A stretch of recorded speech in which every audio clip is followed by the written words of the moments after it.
चाचा टीवी। किराएदार बेटा। उठ जा नालायक, सुबह के 8 बजने को है। तुझे एग्जाम नहीं देना क्या? थोड़ी देर और सोने दीजिए ना पापा। तू उठता या फिर मैं तेरे ऊपर पानी फेंकूं? रोज गधों की तरह सोता रहता है, पेपर की कोई टेंशन ही नहीं है। और एक हमारा समय था जब हम पेपर में फेल होने के डर से रात भर पढ़ा करते थे, सो ही नहीं पाते थे। तो क्या अब आप उसका बदला मुझसे लेंगे? मैं 15 मिनट बाद उठ जाऊंगा, आप प्लीज जाइए, मुझे डिस्टर्ब मत कीजिए। इतना कहकर रौनक रजाई ढककर फिर से सो जाता है। तू ऐसा नहीं मानेगा, रुक मैं अभी पानी लेकर आता हूँ। बस फिर क्या था, इतना कहकर वो भागते हुए बाथरूम में जाते हैं और पानी की एक बड़ी सी बाल्टी लाकर रौनक के ऊपर फेंक देते हैं। पानी पड़ते ही रौनक झट से उठ जाता है। ये आपने क्या किया पापा? अब तू उठेगा नहीं तो यही करना पड़ेगा ना। वैसे थैंक्स डैड, आपके कारण ना अब मुझे नहाने की भी जरूरत नहीं पड़ेगी। चलिए अब आप माँ से बोलकर मेरे कपड़े निकलवा दीजिए, तब तक मैं ब्रश कर लेता हूँ। वैसे कल ना आप एक काम और करना, नहलाने के साथ साथ मुझे ब्रश भी करवा देना। ये ब्रश करने में ना मुझे बहुत आलस आता है। रौनक की बातों से अरविंद का मुंह खुला का खुला रह जाता है। वो अपनी पत्नी कमला के पास जाता है और रौनक की हरकतों के बारे में बताता है, जिसे सुन उसकी पत्नी हंसने लगती है। तुम अपने बेटे को समझाने के बजाय हंस रही हो। रौनक बच्चा है, धीरे धीरे सुधर जाएगा, आप क्यों उसके पीछे पड़े रहते हो? अभी नहीं सुधरेगा तो कब सुधरेगा? 10वीं क्लास में है रौनक, वो अब कोई बच्चा नहीं रहा। अरविंद की इतना बोलते ही वहां रौनक भी आ जाता है। क्या डैड, मैंने आपको एक काम दिया था, वो भी नहीं हुआ आपसे। अरे क्या हुआ बेटा? माँ, मैंने डैड से बोला था कि वो आपको बोलकर मेरे स्कूल की यूनिफॉर्म निकाल दे, लेकिन मेरे पीछे पड़ने के अलावा इनसे एक काम ढंग से नहीं होता। देख रही हो कमला, देख रही हो अपने लाडले को? अरे आप चुप रहिए जी। चलो बेटा, मैं तुम्हें कपड़े निकाल कर दे देती हूँ बस। ऐसे ही साल पर साल बीतते जाते हैं, लेकिन रौनक के रवैये में कोई बदलाव नहीं आता। वो पहले से भी ज्यादा आलसी और पूरी तरह अपने माता पिता पर निर्भर हो जाता है। 2 साल बाद पता नहीं कहाँ गायब रहता है पूरे दिन, अब तक तो आ जाना चाहिए था। अरे आप इतनी फिक्र क्यों कर रहे हो उसकी? दोस्तों के साथ खेल रहा होगा, आ जाएगा अभी। ये कोई टाइम है खेलने का? 10 बजने वाले हैं, इतनी रात में कौन खेलता है?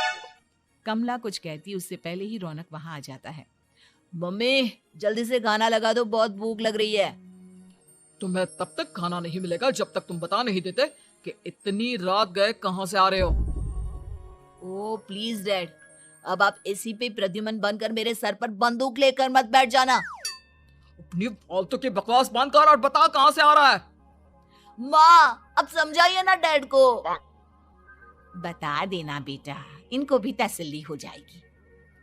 आप बोल रही हैं तो बता देता हूँ, मैं दोस्तों के साथ मूवी देखने गया था, इसलिए देर हो गई।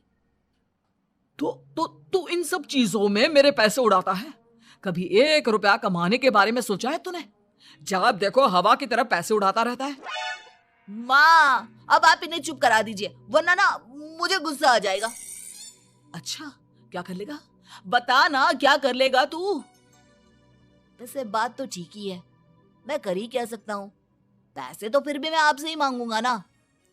चलिए अब ये सब बात छोड़िए और मम्मी मेरे लिए खाना लगा दीजिए। अभी लगा देती हूँ बेटा। मैं बता रहा हूँ कमला, एक दिन ये ऐसे ही बिगड़ जाएगा। उफ़ो, आप क्यों इतना पीछे पड़े रहते हो मेरे बच्चे के? बात की बाद में देखेंगे, अभी आप शांति से उसे खाना खाने देंगे। अगले दिन। डैडी मुझे 10,000 रुपए चाहिए। हाँ? अब इतने पैसे क्यों चाहिए तुझे? डैड आप बिना सवाल किए कभी पैसे नहीं दे सकते क्या? जब तक तू बताएगा नहीं तुझे पैसे भी नहीं मिलेंगे। अरे अब आप अपने बेटे को पैसे भी नहीं दे सकते? नालायक, तेरी उम्र के लोग नौकरी करते हैं और एक तू है जो नौकरी करने का नाम ही नहीं लेता कभी। आप लोगों के होते हुए भला मैं नौकरी क्यों करूं? अरे हम कब तक पैसे देंगे तुझे? तुझे भी तो अपने पैरों पर खड़ा होना होगा ना। कौन सा उधार के पैरों पर खड़ा हूं? अपने ही तो पैरों पर खड़ा हूं मैं। इसी तरह रौनक दिन प्रतिदिन लापरवाह होता जाता है। उसकी लापरवाही को देखते हुए अरविंद और कमला अपने बेटे की शादी कराने का फैसला लेते हैं और 1 महीने के अंदर अंदर ही रौनक की शादी मेघा नाम की लड़की से करा देते हैं। शादी के कुछ दिन बाद, रौनक, मुझे एक अच्छी सी साड़ी चाहिए, आप ला दोगे ना? हाँ, क्यों नहीं। कितने तक की आती है साड़ी? यही करीब 5,000 तक की। तुम चिंता मत करो, मैं आज ही डैडी से पैसे मांगकर तुम्हारे लिए साड़ी ले आऊंगा। आप कब तक ऐसे ही अपने पापा से पैसे मांगते रहेंगे? कोई अच्छी सी नौकरी क्यों नहीं कर लेते आप? अरे डैड के होते हुए मुझे नौकरी करने की जरूरत ही क्या है? पर आप ऐसे कब तक उनसे पैसे मांगते रहेंगे? कुछ आपको अपने दम पर भी तो करना होगा ना। अब तुम भी बाकी लोगों की तरह मुझे ज्ञान देना शुरू मत कर देना। साड़ी चाहिए ना तुम्हें, मिल जाएगी बस। इतना कहकर रौनक अपने पिता से पैसे मांगने चला जाता है। डैडी, मुझे 5,000 रुपया चाहिए। अब 5,000 क्यों चाहिए तुझे? वो मेघा को साड़ी चाहिए थी। अरविंद आगे बिना कुछ कहे चुपचाप उसे पैसे निकाल कर दे देता है। कुछ दिन बाद, तुम्हें नहीं लगता कमला, रौनक हम पर पहले से भी ज्यादा डिपेंड हो गया है? मुझे तो अब उसके भविष्य की चिंता होने लगी है। कल को हमें कुछ हो गया तो वो क्या करेगा?